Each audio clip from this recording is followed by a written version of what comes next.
Sebelum masuk di alur cerita kali ini, sobat bisa menonton filmnya terlebih dahulu, agar mudah memahami alur ceritanya. Tanpa berlama-lama, lanjut ke alur ceritanya. Melahap simbol leluhur. Ketika tiga kata itu memasuki telinganya, Lindong merasakan sensasi dingin mulai keluar dari dalam hatinya, sebelum akhirnya menyebar ke seluruh bagian tubuhnya. Detik berikutnya, tubuhnya secara refleks menegang seperti binatang berbahaya yang sedang diancam. Sejak dia mendapatkan Devouring Ancestral Symbol, Lindong biasanya sangat berhati-hati dan tidak akan menggunakannya kecuali saat itu adalah saat yang kritis. Itu karena dia tahu betapa menariknya simbol leluhur yang memangsa itu. Daya tariknya bahkan cukup untuk menyebabkan beberapa praktisi elit mewujudkan keinginan serakah di dalam hati mereka. Dia tidak tahu bagaimana Master Sekte di depan matanya mengetahui bahwa dia memiliki simbol leluhur yang memangsa. Namun, hal ini tidak menghentikan banyaknya pemikiran dan gagasan yang kini berputar-putar di benaknya. Namun, meski diam-diam dia merasa cemas, dia masih merasa sedikit lega. Setidaknya, rahasia terbesarnya, jimat batu misterius belum ditemukan. Meskipun dia masih belum mengetahui sifat pasti dari jimat batu misterius, melalui intuisi saja, dia memiliki perasaan samar bahwa itu sangat penting. Faktanya, dari sudut pandang tertentu, itu mungkin lebih kuat daripada simbol leluhur yang memangsa. Master Sekte Dao, Ying Xuanzi, salah satu praktisi terkuat di wilayah Xuan Timur. Ini adalah informasi yang dia terima dari Wu Dao. Meskipun dia telah menerapkan banyak kebijaksanaan, dia tidak pernah membayangkan bahwa rahasianya akan ditemukan oleh karakter seperti itu. Pakar seperti itu benar-benar menakutkan. Kamu persis seperti yang digambarkan Ying Huan, terlalu berhati-hati dan bijaksana. Sementara Lindong merasakan hawa dingin menyebar ke seluruh tubuhnya, Master Sekte Dao, Ying Xuanzi malah tersenyum tipis. Dengan mata yang sepertinya mengandung lautan kebijaksanaan di dalamnya, seolah-olah dia telah membaca pikiran Lindong. Sebagai tanggapan, Lindong hanya bisa diam. Ada beberapa masalah di mana dia tidak punya pilihan selain tetap berhati-hati. Simbol leluhur yang memakan memang sangat berharga. Namun, tidak semua orang menginginkannya di dunia ini. Master Sekte Dao, Ying Xuanzi melanjutkan dengan suara pelan dan lembut, menyebabkan hati Lindong yang awalnya tegang menjadi sedikit rileks. Lindong mengangkat kepalanya dan menatap Ying Xuanzi yang tersenyum hangat, dan sebagian kelelahan mendalam di matanya perlahan menghilang.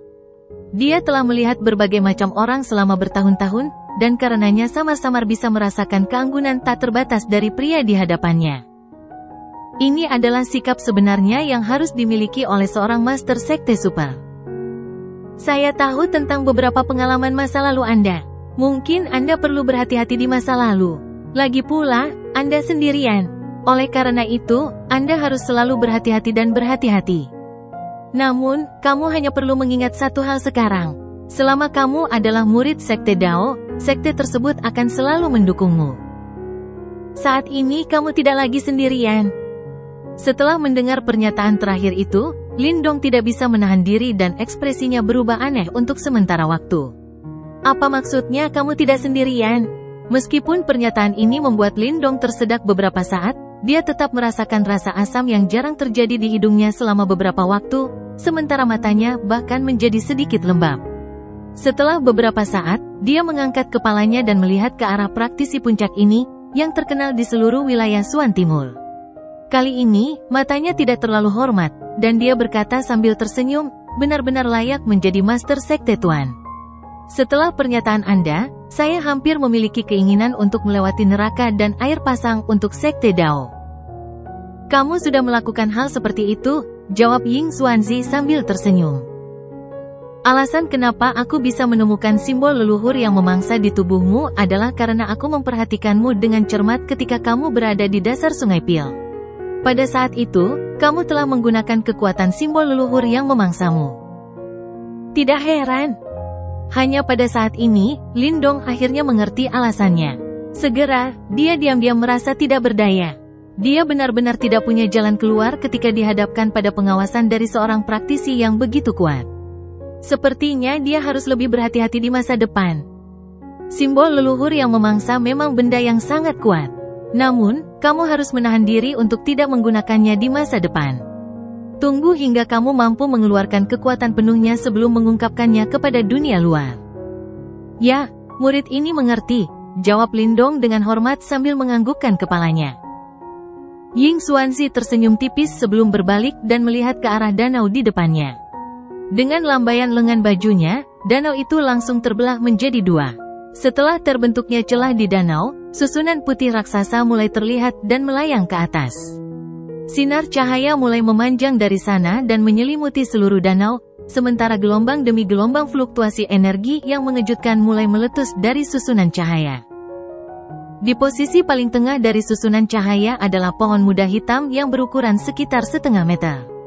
Cahaya fluoresensi tersebar darinya dan tampak seperti salah satu bintang di langit malam. Itu sangat indah. Apakah itu pohon Yuan abadi kuno? Lindong menatap pohon muda hitam di tengah barisan besar dan melongo sejenak sebelum tiba-tiba bertanya. Ya, pohon muda ini adalah hasil dari benih Yuan abadi kuno yang kalian bawa kembali, jawab Yuan Xuanzi. Sangat cepat, seru Lindong kaget. Bukankah ini baru 10 hari lebih? Namun, bibitnya sudah tumbuh sedemikian rupa? Pohon Yuan abadi kuno sungguh misterius. Selain itu, arai pengunci jiwa ini telah menyerap semua energi dari wilayah ini. Terlebih lagi, dasar danau ini terhubung dengan 4 sungai pil di Sekte Dao dan sungai-sungai tersebut telah digunakan untuk menyuburkan pohon kuno ini. Jawab Ying Xuanzi. Ekspresi heran muncul di wajah Lindong. Mereka sebenarnya menghubungkan ke-4 sungai pil hanya untuk memberi makan pohon Yuan abadi kuno ini. Investasi yang sangat besar. Tentu saja, hanya sekte super yang mampu membesarkan hal seperti itu. Di tangan faksi lain, meskipun mereka berhasil mendapatkan benih tersebut, kemungkinan besar mereka tidak memenuhi syarat untuk merawatnya. Ketika pohon Yuan abadi kuno telah matang sepenuhnya, perkembangan latihan murid-murid Sekte Dao kami akan ditingkatkan ke tingkat yang lebih tinggi. Ini sangat penting untuk meningkatkan kekuatan sekte kami secara keseluruhan, kata Ying Xuanzi sambil melihat pohon muda hitam di tengah-tengah barisan besar. Lindong menganggukkan kepalanya. Dia telah melahap 5 buah Yuan abadi kuno. Oleh karena itu, dia secara alami mengetahui efek misterius dari buah ini. Jika mereka benar-benar mampu meningkatkan dan memproduksinya lebih banyak, ini akan menjadi peristiwa penting bagi Sekte Dao. Sepertinya kamu akan membuat terobosan, tanya Ying Xuanzi sambil tersenyum dan tiba-tiba mengganti topik pembicaraan. Lindong mengangguk lagi, tidak terkejut dengan hal ini. Karena Ying Xuanzi bisa menemukan simbol leluhur yang memangsa di tubuhnya, bagaimana mungkin dia bisa menyembunyikan hal seperti itu? Karena kau telah memberikan kontribusi yang besar, maka akan ada kebutuhan untuk memberimu hadiah. Arai penyegel ini akan ditutup secara menyeluruh dalam beberapa hari untuk fokus pada memberi nutrisi pada benih Yuan abadi kuno. Sebelum ini terjadi, kau bisa masuk ke dalam arai dan mengolahnya. Aku pikir itu akan cukup untuk membantumu dalam terobosanmu. Selain itu, aku secara pribadi akan melindungimu saat kamu melakukannya, kata Ying Xuanzi sambil menunjuk deretan besar di dasar danau. Selain itu, pembukaan tablet kehancuran besar akan berlangsung setengah bulan lagi. Ini adalah peristiwa yang sangat penting bagi seluruh Sekte Dao. Kalian harus menyadari betapa kejamnya kitab suci misteri kehancuran besar. Dalam 100 tahun terakhir, hanya Zhou Tong yang berhasil mempelajarinya. Dari sudut matanya, Lindong melihat gangguan kecil tak terduga di mata damai Ying Xuanzi untuk pertama kalinya ketika dia menyebut Zhou Tong. Senior Zhou Tong, Lindong ragu-ragu sejenak sebelum dia tidak bisa menahan diri untuk bertanya. Dia adalah muridku, jawab Ying Xuanzi dengan suara lembut. Lindong sedikit terkejut sebelum melanjutkan untuk menganggukkan kepalanya. Dia tidak pernah menyangka bahwa senior Zhou Tong sebenarnya adalah murid Ying Xuanzi. Sepertinya masalah itu benar-benar rumit. Meskipun kamu baru bergabung dengan Sekte Dao dalam waktu yang singkat, kamu dianggap sebagai murid Aula Desolate yang memiliki peluang terbesar untuk memahami kitab suci misterius Desolate besar. Tentu saja, jangan merasa tertekan dengan masalah ini. Fokus saja dan lakukan yang terbaik. Itu sudah cukup, kata Ying Xuanzi sambil mengubah topik pembicaraan. Fluktuasi di matanya mereda dengan sangat cepat. Ya. Lindong menganggukkan kepalanya dan tidak berani bertanya lagi mengenai Zhou Tong. Ying Xuanzi mengalihkan perhatiannya ke dasar danau. Dengan lambaian lengan bajunya, pohon muda hitam itu dipindahkan, memperlihatkan susunan cahaya kecil di bawahnya. Di dalam susunan cahaya itu, ada fluktuasi energi yang samar dan tampak megah. Setelah melihat ini, Lindong tidak menunda-nunda. Tubuhnya melintas saat dia berlari menuju dasar danau. Dalam sekejap, dia muncul di atas barisan kecil, sebelum melambat dan turun ke atasnya. Duduk di barisan kecil, Lindong melirik sekelilingnya. Dari sudut ini, dia bisa melihat aliran energi yang tak terhitung jumlahnya menyebar ke segala arah, dengan dia sebagai pusatnya. Mendongak, samar-samar dia bisa melihat garis besar susunan misterius itu. Dapat dikatakan bahwa ini adalah susunan yang membutuhkan investasi yang cukup besar. Hanya dengan duduk di sini, Lindong sudah bisa merasakan gelombang demi gelombang energi yang kuat terus mengalir ke tubuhnya. Ini benar-benar tempat yang bagus untuk berkultivasi. Lindong tidak bisa menahan diri untuk tidak bergumam. Namun, sangat disayangkan tempat bagus seperti itu digunakan untuk membesarkan pohon yuan abadi kuno.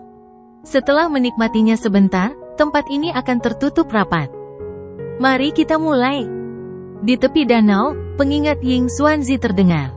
Dia melanjutkan untuk mengganti segel tangannya, menyebabkan danau mulai bersiul, sementara untaian cahaya terang dan susunan raksasa dan rumit secara bertahap mulai berputar. Ketika susunannya mulai berputar, gelombang demi gelombang energi yang kuat seperti gelombang pasang mulai mengalir deras dari segala arah. Pada akhirnya, mereka dengan kejam meledak ke arah Lindong, yang saat ini duduk di tengah-tengah barisan. Saat dia menatap energi kusut dan tak terbatas yang bergemuruh dan mengalir ke arahnya, Lindong menarik napas dalam-dalam. Dia menekan sedikit kegembiraan di dalam hatinya dan perlahan menutup matanya, sebelum kekuatan pemakan tiba-tiba meledak keluar dari dirinya. Karena Ying Xuanzi sudah menemukan simbol leluhur yang memangsa di tubuhnya, Lindong tidak perlu menyembunyikannya lagi. Selain itu, dia memiliki Ying Xuanzi yang melindunginya. Oleh karena itu, bahkan di seluruh wilayah Xuan Timur, hampir tidak ada orang yang dapat mengganggunya. Devouring Power meledak, dan berubah menjadi lubang hitam yang berputar secara bertahap di belakang tubuh Lindong. Itu benar-benar melahap energi tak terbatas yang membanjiri. Di bawah serangan panik ini, kekuatan Yuan dan energi mental dalam tubuh Lindong mulai melonjak menuju titik terobosan kritis. Permukaan danau melonjak dan bergemuruh di dalam aula besar yang sunyi. Gelombang demi gelombang fluktuasi energi yang sangat menakutkan menyebar terus-menerus dari dasar danau, menyebabkan distorsi kabur di dalam ruang aula besar. Di dasar danau, seseorang dengan tenang duduk di tengah barisan besar. Kekuatan melahapnya telah berbentuk lubang hitam di belakangnya dan berputar perlahan. Itu mirip dengan jurang maut karena melahap energi masuk yang tampaknya tak ada habisnya seperti ikan paus. Ying Xuanzi sedang berdiri di tepi danau dengan tangan di belakang punggung. Dia sesekali mengalihkan pandangannya pada Lindong, yang berada di tengah-tengah barisan besar, dan akan mengangguk sedikit dari waktu ke waktu. Seperti yang diharapkan dari simbol leluhur yang memangsa, tingkat penyerapan ini jauh melebihi individu biasa. Sebuah suara tua tiba-tiba terdengar dari belakang Ying Xuanzi. Alih-alih berbalik, dia hanya tersenyum. Simbol leluhur yang memangsa tidak diragukan lagi adalah harta surgawi. Namun, jika diberikan kepada orang lain, masih akan sangat sulit untuk mencapai tahap ini mengingat statusnya sebagai anggota kerajaan berpangkat rendah. Haha. Yang dimaksud ketua sekte adalah meskipun Lindong memiliki harta karun dewa, dia tetap tahu pentingnya kebijaksanaan. Bagi seseorang seusianya, itu cukup mengesankan. Seorang lelaki tua berjubah biru tanpa sadar muncul di belakang Ying Xuanzi. Matanya juga tertuju pada Lindong, yang berada di dasar danau, saat dia berbicara. Namun, nasib baik anak nakal itu pasti akan memicu kecemburuan. Dia benar-benar menemukan simbol leluhur yang memangsa, simbol leluhur yang paling misterius, di sebuah kerajaan tingkat rendah. Ying Xuanzi dengan ringan menganggukkan kepalanya sebagai tanda setuju sebelum berkata, dikatakan bahwa ada 8 simbol leluhur di dunia dan semuanya sangat tangguh. Bahkan jika seorang praktisi elit bertemu dengan mereka, mereka hanya dapat menundukkan 1 simbol leluhur. Hanya pemilik simbol leluhur yang memangsa yang dapat mengandalkan kekuatan melahap untuk memadukan kekuatan simbol leluhur yang lain di dalam tubuhnya. Haha, rumor ini mungkin tidak benar. Namun, di dunia ini, selain simbol leluhur yang belum muncul, pemilik simbol leluhur yang tersisa semuanya adalah praktisi terkenal dan terkenal. Saya khawatir tidak banyak orang yang berhasil mencuri simbol leluhur mereka. Jawab lelaki tua berjubah biru itu. Aku ingat bahwa penguasa Istana Kegelapan wilayah Suan Utara memiliki salah satu dari 8 simbol leluhur. Simbol leluhur kegelapan, itu adalah warisan sekte mereka. Dengan itu, Istana Kegelapan telah berdiri kokoh di wilayah Suan Utara selama ribuan tahun. Ying Xuanzi dengan lemah menganggukkan kepalanya sebelum melanjutkan bertanya, di masa depan, Sekte Dao kita juga akan melahirkan seorang praktisi elit yang memiliki simbol leluhur. Tuan Sekte percaya bahwa si kecil ini dapat memahami kitab suci kehancuran besar? Tanya lelaki tua berjubah biru itu dengan suara lembut. Anak ini memiliki karakter yang sangat tangguh. Dia kejam dan tegas, namun dia tahu batasannya sendiri dan tidak berperasaan atau jahat. Meskipun tidak ada seorang pun yang berhasil memahami kitab suci kehancuran besar dalam 100 tahun terakhir, prestasi yang dilakukan oleh si kecil ini telah membuat banyak orang terpesona. Haha, menurutku dia mungkin punya kesempatan, jawab Ying Xuanzi. Tentu saja, kita harus menunggu sampai Great Desolate Tablet terbuka untuk mengetahuinya. Saat ini, murid-murid teratas dari 3 aula lainnya telah berhasil memahami 3 kitab suci besar misterius lainnya. Jika Desolate Hall masih tidak dapat menemukan seseorang yang dapat memahami kitab suci misterius Great Desolation tahun ini, mungkin akan mendapat masalah. Meskipun Lindong tidak buruk dan akan mampu mencapai terobosan lain berkat Soul Locking Array, murid-murid terbaik dari 3 aula lainnya semuanya sangat kuat. Ditambah dengan kekuatan 3 kitab suci misterius lainnya, mungkin akan sulit bagi Lindong untuk unggul. Lagi pula, dia tidak akan memiliki 5 buah Yuan abadi kuno untuk meningkatkan kemampuan tempurnya selama kompetisi. Setelah mendengar kata-kata Ying Xuanzi, lelaki tua berjubah biru itu dengan lemah menganggukkan kepalanya dan ragu-ragu sejenak sebelum berkata, petugas tertinggi di ujian aula akan menjadi pemimpin semua murid Sekte Dao untuk kompetisi sekte besar yang akan datang. Dari kelihatannya, Ying Xiaoxiao memiliki peluang tertinggi. Selain itu, dia adalah individu yang stabil dan reputasinya di antara 4 aula tinggi, menjadikannya kandidat yang paling cocok. Kompetisi sekte hebat. Ketika 3 kata ini disebutkan, kilatan gelap melintas di mata Ying Xuanzi. Dalam setiap kompetisi sekte besar, banyak konflik akan terjadi antara murid-murid dari Sekte Dao dan murid-murid dari Gerbang Yuan. Terlebih lagi, ketika kedua belah pihak tidak kenal ampun saat bertarung. Namun, selama bertahun-tahun, murid-murid Gerbang Yuan biasanya lebih kuat. Oleh karena itu, Sekte Dao sering kehilangan beberapa murid mereka. Dalam kompetisi terbaru, bahkan murid paling menonjol di Balai Langit telah dikepung dan dibunuh oleh murid-murid Gerbang Yuan. Gerbang Yuan, kau sudah keterlaluan, kata Ying Xuanzi perlahan. Matanya menatap jauh ke kejauhan saat aura dingin perlahan memenuhi udara. Orang tua berjubah biru itu terdiam sebelum akhirnya menghela nafas pelan. Persaingan antar sekte super selalu brutal. Meskipun Sekte Dao juga merupakan sekte super, mereka jelas lebih lemah dibandingkan Gerbang Yuan. Makanya, seringkali ada yang terpaksa mengalah. Masing-masing dari 3 master sekte besar Gerbang Yuan sama kuatnya dengan Ying Xuanzi. Selain itu, ada juga beberapa monster tua yang telah menutup diri dari dunia. Fondasi mereka sangat besar dan sombong. Pada tahun ketika Zhou Tong meninggal, Sekte Dao hampir menyatakan perang habis-habisan terhadap Gerbang Yuan. Namun, gagasan ini pada akhirnya dihancurkan dan ditindas oleh Ying Xuanzi. Hal ini jelas menyebabkan banyak murid merasa marah. Namun, lelaki tua berjubah biru itu tahu bahwa Ying Xuanzi diam-diam telah lama bergumul dengan keputusan itu. Bagaimanapun, Zhou Tong adalah murid yang paling dia banggakan. Aku harap si kecil ini mampu memahami kitab suci misterius kehancuran besar. Jika demikian, kita akan memiliki orang lain yang akan mampu bertahan dalam kompetisi sekte besar yang akan datang. Dikatakan bahwa ada beberapa murid Yuan Gate yang kuat kali ini. Di antara mereka, ada anggota generasi muda bernama Liu Hao, dan orang-orang memanggilnya Raja Yuan Kecil. Anggota generasi muda ini telah bertukar pukulan dengan seorang ahli di tahap kehidupan misterius dan berhasil melarikan diri. Prestasi seperti itu menunjukkan betapa hebatnya dia. Ada beberapa individu berkemampuan tinggi yang juga muncul di sekte super lainnya.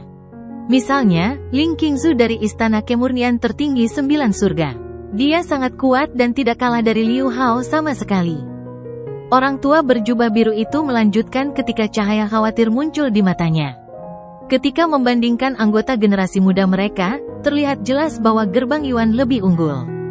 Tentu saja, reputasi mereka sebagai sekte super terkemuka di wilayah Xuan Timur memang pantas didapatkan. Ying Xuanzi dengan lemah menganggukkan kepalanya. Dia secara alami tahu tentang detail ini. Namun, tidak ada yang bisa dia lakukan, oleh karena itu, dia hanya bisa menghela nafas saat ini. Dia menoleh ke arah pemuda yang sedang beristirahat di dasar danau dan berpikir, di antara anggota generasi muda dari Sekte Dao, meskipun Xiao Xiao cukup kuat, satu orang tidak dapat mengangkat langit sendirian. Jika Lin Dong dapat memahami kitab suci kehancuran besar dan meningkatkan kekuatannya, dia akan mampu membantu memikul bebannya. Namun, jika memahami kitab kehancuran besar semudah itu, pelatihan Lin Dong berlangsung selama 10 hari penuh. Dengan jumlah energi yang tampaknya tak terbatas dari Soul Locking Array, Yuan Power di dalam tubuhnya tumbuh dengan kecepatan yang menakutkan.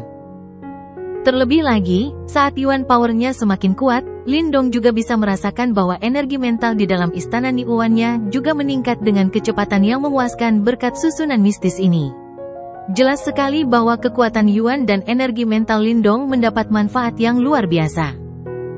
Bagi Lin Dong, manfaat ini datang ketika kondisi sudah matang.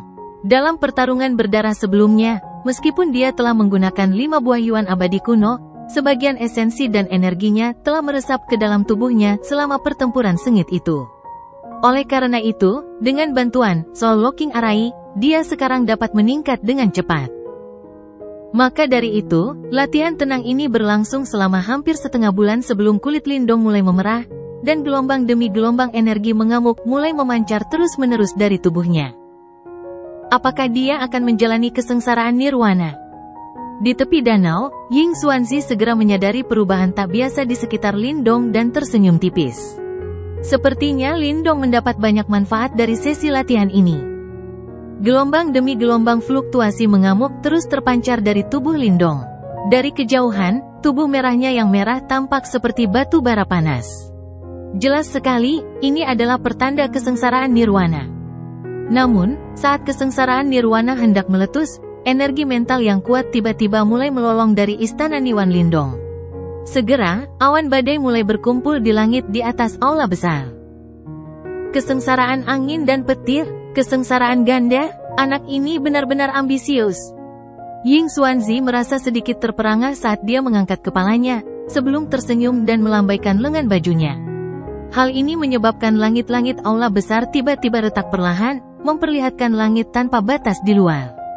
Pada saat ini, awan badai telah berkumpul saat ular perak melintas di dalamnya. Ini adalah kesengsaraan angin dan petir. Ying Xuanzi menatap awan yang bergelombang, sebelum dia berbalik untuk melihat Lin Dong yang sekarang berwarna merah tua, yang saat ini sedang menjalani kesengsaraan nirwana. Dia tidak berniat membantu Lin Dong. Sebaliknya, dia mengamati pemandangan ini dengan penuh minat. Bagaimanapun, dia tahu bahwa baik itu kesengsaraan nirwana atau kesengsaraan angin dan petir, keduanya mengharuskan seseorang untuk mengandalkan kekuatannya sendiri. Ini adalah langkah mutlak yang harus dijalani seseorang. Hanya dengan menjalani ujian seperti itu, kekuatan seseorang akan benar-benar melambung tinggi. Gelombang demi gelombang energi merah panas dan mengamuk meletus seperti air banjir dari tubuh Lin Dong. Pada saat yang sama, api merah menyala tiba-tiba meletus dari dalam tubuh Lin Dong dengan suara letupan sebelum dengan gila-gilaan membungkusnya saat mereka terbakar dengan panik. Di bawah terpaan api merah tua itu, kulit Lin Dong mulai bersinar dengan cahaya hijau saat sisik hijau mulai muncul satu demi satu. Selanjutnya, di bawah pembakaran api nirvana, yang terkondensasi dari ki nirvana dari tubuhnya, Lin Dong bisa merasakan ki naga langit yang diberikan King Zi padanya menunjukkan tanda-tanda mengendur. Untaian energi misterius mulai memancar, sebelum berasimilasi dengan otot dan tulang Lin Dong. Keterampilan naga terwujud surga hijau ya. Ying Xuanzi memandangi sisik hijau di tubuh Lin Dong yang berkilauan dengan cahaya hijau sebelum dia tersenyum tipis dan bergumam, dikatakan bahwa ketika seseorang benar-benar menguasai seni bela diri ini, praktisi akan memiliki tubuh yang kuat yang dapat bersaing dengan ras naga kelas atas. Si kecil ini benar-benar beruntung. Setelah Ying Xuanzi berbicara, Guntur tiba-tiba menggelegar di langit saat awan badai naik dan melonjak. Ular petir yang sangat tebal langsung membuka cakrawala dan meluncur ke arah Lindong. Kecepatan ular petir ini sangat cepat. Dalam sekejap, ia terbang ke aula besar sebelum dengan ganas menghantam kepala Lindong. Namun, saat ular petir hendak menyerang Lindong, lubang hitam melingkar mulai memanjang dari puncak kepalanya. Seperti jurang maut, ia menelan ular petir yang mengamuk dalam sekali teguk. Ketika ular petir memasuki lubang hitam, tubuh Lindong mulai bergetar hebat. Untayan demi untayan petir mulai melompat dan melompat ke permukaan tubuhnya. Bersama dengan nyala api nirwana, itu tampak mempesona sekaligus indah. Setelah ular petir menyerbu ke dalam lubang hitam, wajah Lindong mulai berkedut beberapa saat, sebelum menunjukkan sedikit rasa sakit, yang dengan cepat muncul kembali beberapa saat kemudian. Setelah sambaran petir pertama turun, awan badai di awan badai yang mengepul menjadi semakin ganas. Segera setelah itu, sambaran petir tebal mulai turun satu demi satu dalam arus deras seperti badai petir dengan suara gemuruh yang sangat keras. Ying Xuanzi menyilangkan tangan di belakang punggungnya saat dia mengangkat kepalanya dan mengamati tarian ular petir yang tidak teratur di aula besar. Ular petir yang mengamuk itu benar-benar dilahap oleh lubang hitam di atas Lindong. Setelah mengalami transformasi di dalamnya, energi yang dihasilkan dikirim ke tubuh Lindong. Dengan matanya yang tajam, Ying Xuanzi tahu bahwa proses ini sangat lancar. Dari kelihatannya, Lindong cukup mahir dalam memanfaatkan simbol leluhur yang memangsa. Faktanya, sepertinya apa yang disebut kesengsaraan ganda tidak akan menjadi ancaman bagi Lindong. Turunnya ular petir gila dari langit berlangsung lebih dari 10 menit sebelum perlahan melemah. Setelah ular petir terakhir turun, awan badai yang menyebar akhirnya mulai menyebar. Sinar matahari mulai merembes melalui celah dan melewati langit-langit aula besar sebelum mendarat di tubuh Lindong. Di bawah sinar matahari, tubuh merah Lindong mulai pulih sedikit demi sedikit. Dalam sekejap, kelopak matanya yang tertutup rapat tiba-tiba terbuka saat cahaya tajam keluar dari pupilnya. Seketika, air di sekitarnya meledak sehingga menimbulkan gelombang besar. Lindong mengembuskan napas dalam-dalam bola ki putih dengan rasa mengamuk. Dengan memutar tubuhnya, dia langsung melompat keluar dari barisan besar dan mendarat di samping Ying Xuanzi, sebelum berbicara dengan sikap hormat, "Terima kasih banyak kepada Master Sekte. Kamu melakukan ini dengan kemampuanmu sendiri.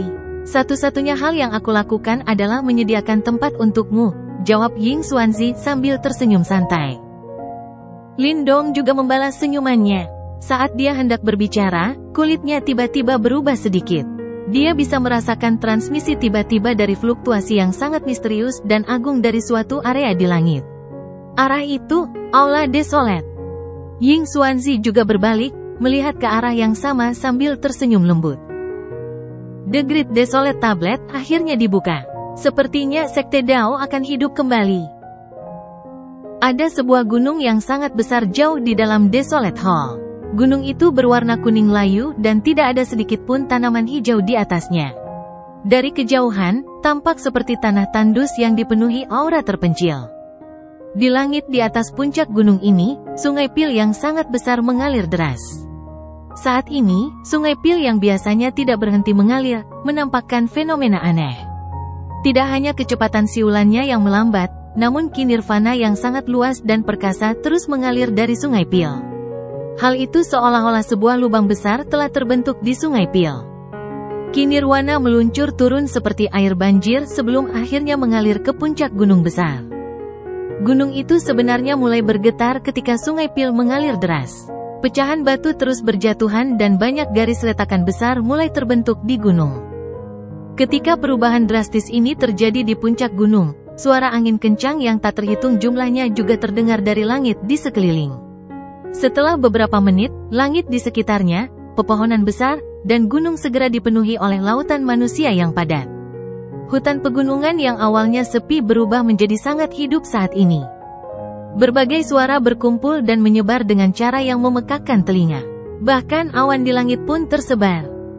Orang-orang ini tidak hanya terdiri dari murid-murid dari Desolate Hall. Bahkan murid-murid dari 3 aula lainnya semuanya bergegas mendekat. Ini karena mereka jelas menyadari bahwa apa yang akan terjadi selanjutnya mungkin dapat mengubah peringkat keempat aula tersebut. Selain kompetisi aula, sangat jarang melihat murid-murid dari keempat aula berkumpul bersama. Bahkan ketika murid-murid dari Balai Langit mempelajari Kitab Suci Kaisar Langit, hal itu tidak menimbulkan keributan seperti itu. Dari sini, seseorang dapat mengetahui tingkat rasa hormat yang dimiliki Kitab Suci Kehancuran Besar di hati para murid Sekte Dao. Banyak sinar cahaya melintas dari langit yang jauh. Akhirnya, ketika mereka hendak mencapai puncak gunung yang telah mengalami perubahan drastis ini, mereka menampakkan diri. Dua orang di depan adalah Chen Zhen dan Wu Dao. Ada 6 orang mengikuti di belakang mereka. Keenamnya sudah cukup tua, aura mereka semuanya kuat dan perkasa dan tidak sedikit pun lebih lemah dari Chen Zhen. Di antara keenamnya, 3 di antaranya sudah tidak asing lagi. Mereka adalah wakil kepala aula dari 3 aula lain yang ditemui Lindong ketika pertama kali memasuki Dao Sect. Jelas sekali, 3 aula lainnya, yang memiliki aura lebih kuat dari mereka, secara alami adalah kepala dari 3 aula lainnya. Kali ini, pembukaan Great Desolate Tablet benar-benar menarik perhatian ketiga kepala aula lainnya. Bahkan kepala Balai Langit, Bumi, dan Banjir telah datang. Kelompok sosok manusia yang menerobos udara dan tiba secara alami adalah Ying Xiao Xiao, Ying Huan Huan dan yang lainnya. Mengikuti di samping mereka adalah King Ye dari Balai Bumi, Muli dari Balai Banjir dan beberapa murid langsung senior yang sangat terkenal dari 3 balai lainnya. Formasi ini dianggap sebagai yang paling luar biasa di antara anggota generasi muda saat ini di Dao Sect. Oleh karena itu, semua tatapan di pegunungan berkumpul ke arah mereka ketika mereka muncul. Ying Xiao Xiao dan Ying Huan Huan, yang berdiri di depan, tentu saja menjadi pusat perhatian mereka. Namun, secara komparatif, sebagian besar tatapan dari murid-murid yang lebih muda tertuju pada wanita muda dengan kuncir kuda hitam, yang terlihat sangat murni dan bersemangat. Ini tidak berarti bahwa Ying Xiao Xiao tidak memiliki daya tarik. Namun, prestisnya di antara murid-murid muda terlalu tinggi. Selain itu, sikapnya yang dingin juga menyebabkan beberapa murid memperlakukannya dengan sangat hormat. Oleh karena itu, mereka secara alami tidak berani memandangnya dengan cara yang sama seperti mereka memandang Ying Huan Huan. Pakaiannya menggambarkan sosok yang penuh dengan keaktifan dan menarik perhatian besar. Bersama dengan kuncir kudanya yang melonjak lembut saat dia menoleh dan kedipan lembut mata besarnya yang cerah dan menawan, penampilannya begitu polos hingga benar-benar berantakan. Mata besar Ying Huan Huan mengamati sekelilingnya. Namun, dia tidak menemukan sosok familiar itu. Alisnya terangkat saat dia berkata, Lindong itu sebenarnya tidak ada. Apakah dia akan melewatkan kesempatan ini? Tidak aneh baginya melakukan hal itu. Meskipun adik junior Lindong sangat berbakat, dia baru saja bergabung dengan Desolate Hall. Berdiri di sampingnya, King Ye tertawa kecil. Alasan orang itu bergabung dengan Desolate Hall adalah karena dia mengincar Great Desolation Scripture.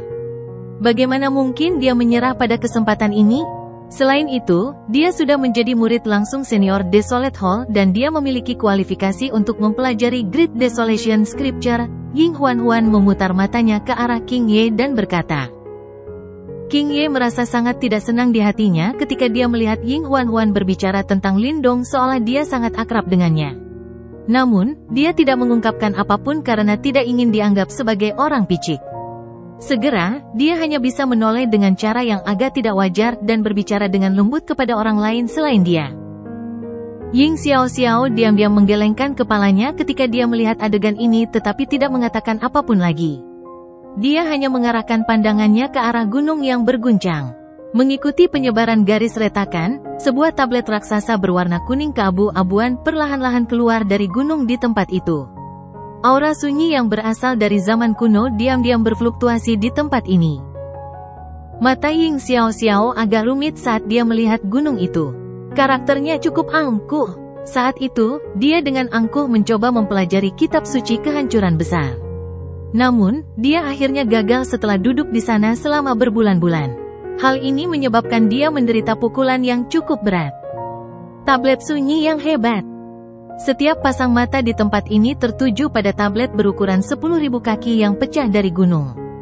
Tablet besar itu seperti gunung yang menjulang tinggi di atas puncak gunung. Bentuknya yang menjulang tinggi dan megah membuatnya tampak seperti artefak dewa dari zaman kuno. Kakak perempuan, Apakah menurutmu seseorang dari Desolate Hall akan berhasil kali ini?